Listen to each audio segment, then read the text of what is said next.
Tuesday, and if you are, I don't know, maybe you're an alien who your spaceship just landed on Earth. Maybe you haven't heard this, or maybe you're one of the 73 people that just moved to Nashville. You just got out of your moving truck and turned on the radio. Mike Vrabel fired today by the Tennessee Titans. A statement from Amy Adams Strunk. Thank you, Blaine Bishop, breaking news sounder. Statement from Amy Adams Strunk, Titans controlling owner. Earlier today, I spoke with Mike Vrabel and told him about my decision to make a change of head coach. As I told Coach Vrabel, this decision was as difficult as any I've made as controlling owner. I appreciate Mike's contributions to the Titans, both on and off the field. Anyone who has ever met him knows how passionate and genuine he is, and he's been a strong supporter of the Nashville community. We wish Mike, Jen, and the Vrabel family nothing but the best in the future.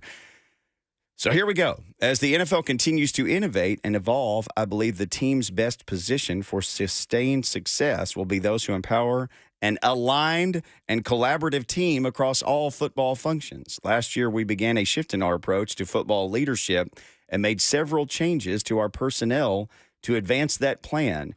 As I continued to assess the state of our team, I arrived at the conclusion that the team would also benefit from the fresh approach and perspective of a new coaching staff. There's more, but she gives a reason here. We don't usually hear from her, so I guess she put that in there because I don't think we're going to hear from her. We're supposed to hear from Rand Carthon today at 4 o'clock. She finishes, I believe the Tennessee Titans can and will be a premier NFL franchise. It's what our fans deserve, and there will be hard decisions along the way. My decision today is not only a reflection of my disappointment in our past 2 seasons, but also my recognition that further changes are necessary to fully achieve our vision. I will never shy away from acknowledging that I have unapologetically high expectations for the football team and every aspect of the Titans organization. Our vision is not simply to produce more wins than losses. It is to regularly compete for championships. While this season was disappointing, I see early signs of progress taking shape. Last year, we added a promising young quarterback and several other talented players to our roster with a coaching search, enviable cap space, and top 10 draft position this offseason is as important as any in our history. I'm excited for the weeks and months ahead. We will meet the moment. There you go, Blaine. Well, I mean, I'm just as surprised as everybody else. I know I was one of the few people, at least probably the only one here at this station, that said that he was on the hot seat. And I was only adding up the tea leaves based off the record, all the media smoke from New England, and just kind of dotting I's to T's and everything else along the line. And then it kept changing as it kept going. And I'm like, man, what is this? Meanwhile, Rand and the organization wasn't saying anything. So that shows you it was all coming from Vrabel's camp and what Vrabel wanted. And that's why I kept saying, okay, wait a minute now. He's under contract. Why is this happening?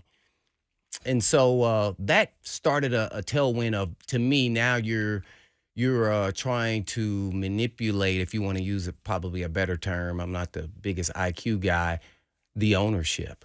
And I think that's where the rubber met the road. And I didn't want to go down that road, but that's what I thought. I thought he tried to corner ownership because here's why I say that.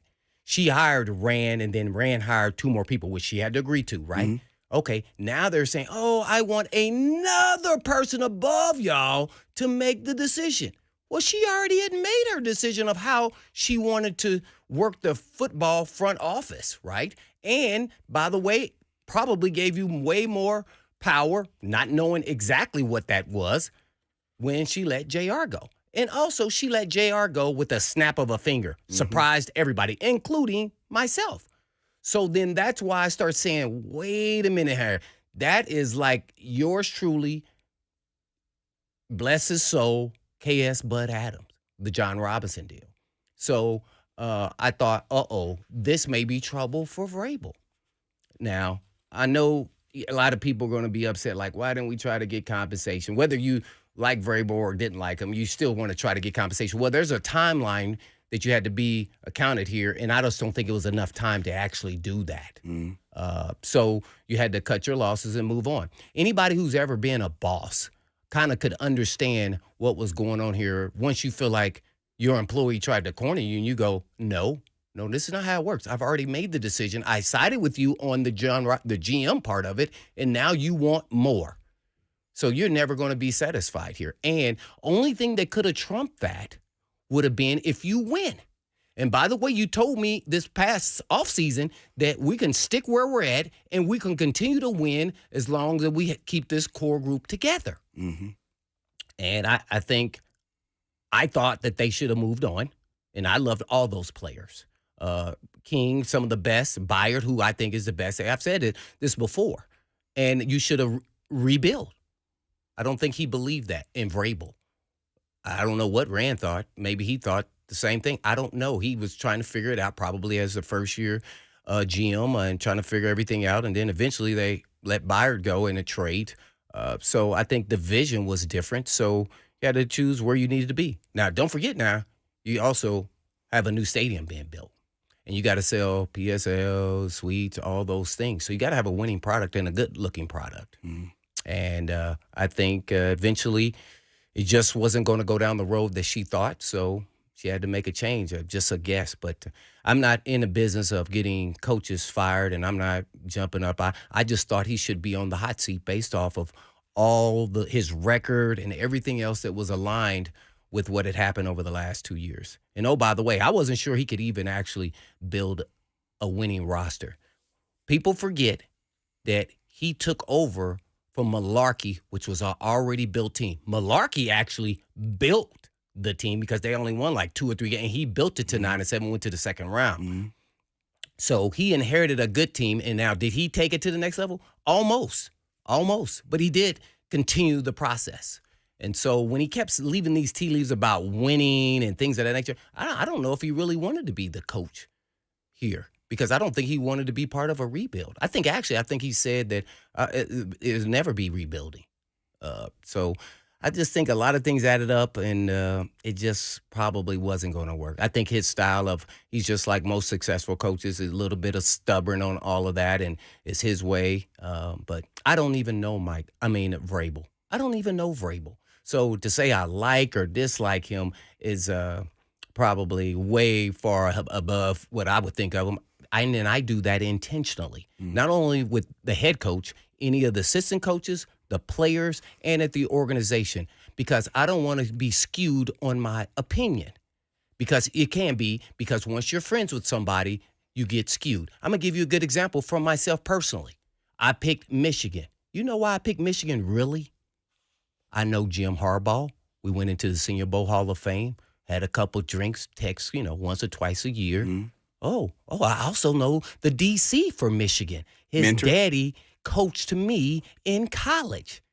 Have a real good relationship with him. So I picked Michigan solely on that. Now, did I believe that they would out-physical them? But you never know in a game like that. You never know.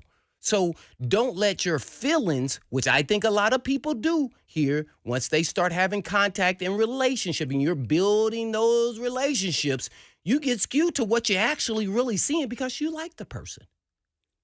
So I keep my distance for a reason so I cannot be skewed by my opinion. And that's really why I said that he was on the hot seat. I said I had never seen anybody in the NFL have this record over a 2-year span and wasn't on the hot seat. That's all I was given was the facts, and especially with this organization. I said, and you better know, from the JR firing to the A.J. Brown trade, never say never in this industry. And I learned that all because Warren Moon got traded when I was a rookie, and I said, what the heck are they doing? So, yeah, that's what this league is built on. Win. If you're not winning, then all bets are off. That's what the National Football League is. So, so I'm not surprised, but, man, it's still a little shocking. I'm surprised in that it happened because you had to pull the trigger, but I thought it was going to be 50-50, and then he won. So sometimes that kind of skews people like this is what it can look like. But to me, I was interested in why they look like that. They did 7-step drops. They did roll out the pocket. They did the sharp passing game, which I've been asking all season. All of a sudden, it happened in this game. I don't know why it happened.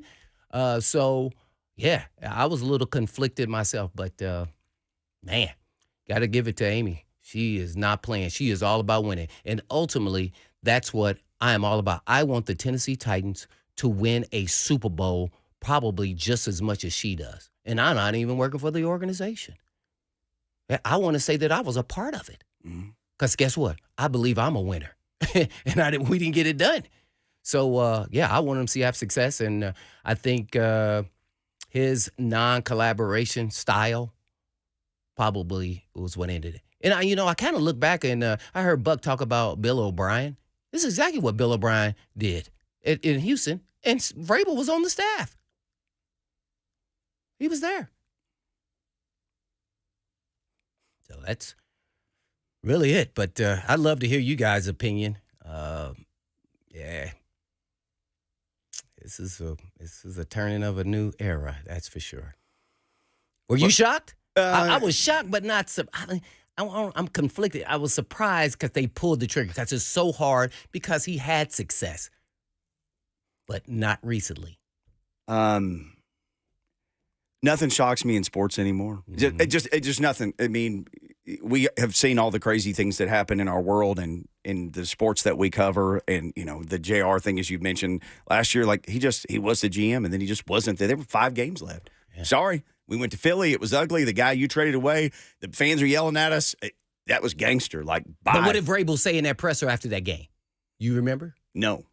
I don't remember. He said, I can't continue with the way the roster set up this way. Oh. Remember, or something to that effect. Yeah. Mm-hmm. So that's when she then had to make a choice, and she did. Yep. Well, obviously, yeah, made the choice, and he was the power structure. So obviously, how things went with Rand was not a situation that he liked, and I truly believe that he had power because he won the previous power struggle. So, however things were going down in the building, the first 2 things that came out about Mike Vrabel, possibly in New England, we mentioned both of those things, and they both seemed to be tilted towards, you had to think, this is probably from Kraft's camp somehow. Mm-hmm. They like him. They had a great weekend together. He's in the Hall of Fame. Boy, if anything ever worked out, he'd be a logical replacement for Belichick. And I just took that and kind of filed it the way in the back of my mind. I thought, well, what if Belichick continues to have a terrible year this year? Because last year wasn't good. What if this continues to trend? Because now it's out there. It's just out there. And I think one thing that we tried to be on this show is just realistic with people. Mm-hmm. Like, here's what we're seeing, or here's what we think, or people get so stuck in absolutes. We got called 100 names yesterday on the whole show by people. He'll get fired because of you. No, he won't. No. We have nothing to do with this. Yeah. 2 guys with microphones don't have anything to do with this. Listen, I wish we did have that kind of class, but we don't. But we don't. I mean, we'd be running big things. But people were all in their feelings because people create these scenarios, and this is the only way they think things can go. And then they get mad if you even try to. You know what made me not shocked that it happened? When Will Levis sat there yesterday and goes, well, I don't want to talk about rumors or anything. And he said this, I got to ask the man himself. Joe Rex wrote, have you talked to him? He goes, yeah. And he said he'll let us know something as soon as he does. I mean, if you're under contract and you don't want to go anywhere, you don't have a conversation like that with your players. Right. You just say, like, okay, remember, we start this in 2 weeks and this in 4 weeks. I don't know what the timeline is, but you're telling people you're going to hear from Frank. He's going to send all the injured guys your schedule. And we asked Will Levis about rumors. He's like, I don't know. I mean, we've already got our offseason plan. Mine's laminated in my locker. Nobody said anything like that. Guys were talking like he was gone. Guys seemed downtrodden about it, like it seemed like a foregone conclusion. But when the quarterback of the team, and he's the quarterback, says, I asked the man himself, and he told me he'll let us know when he knows something. When I left there yesterday, I thought, there's about to be a meeting, and there's only it can only go one of 2 ways. You leave there and everything's fixed. Like we were talking about, we were going to do our role play yesterday. You get in a room with everybody, and you leave there with an understanding of this is the way it's going to go, and everything starts back up towards next year, or you leave there and Mike Vrabel's not the coach anymore. And here we are on Tuesday, and he's not the coach anymore. So here's the only thing that didn't surprise me. I'll tell you on the other side. Oh, Blaine and Mickey. Man. Hey, phone lines, we have loaded lines, 615-737. Come on back. We'll keep talking about this. We'll hear from you. Today is your day. We'll hear from Coach Mack in hour number 2. But this show is all yours and all ours as we try to process through this. Blaine and Mickey, powered by all Four Seasons Garage Doors. When trust matters. Tennessee Titans this morning. Statement from the Titans. You can see that on our Instagram account, @Blaine and Mickey. Follow us there. Appreciate you hanging out with us today. Remember, You get in the car, you go somewhere, you want to keep following this story, you just download the Zone app, right? Then if you fly to Guam, you can just listen on the app. So wherever you go, take it with you. You can stay on top of all this stuff. So Blaine and I were having this discussion on the other side of the break, and he said, did the firing surprise me? And I said, no. And you're like me, your phone's blowing up. And some people are saying, I'm not surprised. And other people are saying, I'm shocked. Right. Here's what didn't surprise me. And I know there's a narrative out there from Diana Rossini. It's hard to trade a coach because it takes time, and everybody's trying to get ahead of the other teams and interview whomever they want to interview. I am most surprised that they fired him and didn't at least try to pursue the compensation. But we don't know if they did. Don't know. But that he left, that he will leave here, and the Titans will essentially get nothing in return, especially if it works out in New England, that he were to go there. Because at that point, I'm thinking that just think if you're Robert Kraft, you sat in your office for a couple of days. Belichick talked. Okay, talk. Well, he's just sitting in his office right now thinking, hey, could you get Mike on the phone? He's a free agent now. It's not tampering anymore. Yeah, I mean, if they want him, you got him now. Well, there's a time frame here. If you didn't move forward now, then you lose out on all your interviews because now you're behind the 8 ball if you knew you were going to get out there. And so I thought there was no way of turning back. Once he didn't show up and do a presser, I'll go, this is real trouble. And once you start that road of going down, we are starting to question if we're going to do this or not.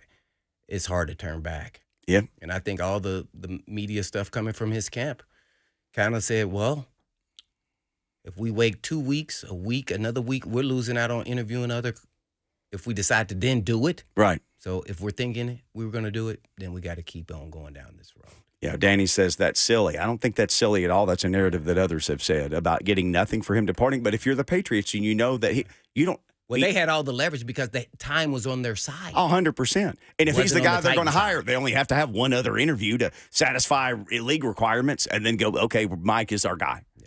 Because then you fall, as I said, behind the 8 ball and interviewing other clients. If you decide to do it in another week, 2 weeks, now you've actually bamboozled yourself. Yeah. Really. So ultimately, you watch this. I'm going to give you the analogy of in baseball. You get a grand slam if you got the trade and got some compensation. You got it inside the park because now you get a head start just like everybody else. You're equal playing field to get your next guy. It's a tough decision, tough call because you know you wanted to get something. Yeah, timing just wouldn't work. I think, and if you're Mike, you got to know that. Oh, yeah, he knew. Meaning? Oh, yeah. As I said, it was he backed her into a corner. And anybody who's been a boss or a billionaire, you don't be backing nobody up in no corner, man. Yeah. And I will say to everybody who's digging up these things, he said he wanted to be here. They said they wanted him. Remember, if you were standing out in the cubicles at your work and your boss's office is at the end of the cubicles and somebody goes, do you want to be here? And your boss can hear what you say. Are you going to go, heck no, I don't want to be here. This place sucks. Nope. What are you going to say? Yeah, I want to be here. You may be on LinkedIn Pro at night sending out your resume. What are you going to say when your boss is listening? So stop that. Stop everybody said. It doesn't matter what they said. Well, all that matters is what's said when those two people got in a room with each other. And she said, you're fired. Yeah. One thing I follow, it all came about really a recruiting process. And then, all what the coaches say to you. I said, well, how about what their actions are telling you actually tells you what they're really thinking, not their words, their actions. And all these actions behind the scenes with the national media, and he using them like pawns really to get his narrative out there, that shows that something was really up.